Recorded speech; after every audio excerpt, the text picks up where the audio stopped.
Praise the lord. ఈ రోజు దేవుని వాక్యము, దేవుడు తన పరిశుద్ధాలయంలో ఉన్నాడు. హబక్కూకు రాసిన గ్రంథము 2వ అధ్యాయము 20వ వచనం.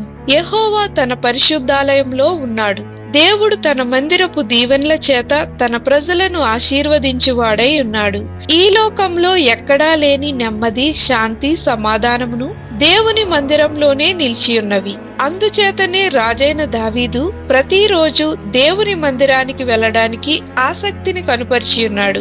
ఎందుకనగా దేవుడు తన మందిరంలో ఉన్నాడని, ఆయన ఆలయంలోనే ప్రతిదానికి సమాధానం దొరుకుతుందని ఎరిగి ఉన్నాడు. ఈ రోజు మనము శాంతి సమాధానాలు ఎక్కడ వెతుకుతున్నాము? ఆయన ఆలయంలోనే మనకు శాంతి సమాధానములు దొరుకును. ప్రార్థన. ప్రభువైన యేసు, క్రమం తప్పకుండా నీ మందిరంలో, నీ పరిశుద్ధాలయంలో నిన్ను ఆరాధించి నీ దీవెనలను పొందుటకు మాకు సహాయం చేయమని యేసు నామమున అడుగుచున్నాము తండ్రి. ఆమేన్.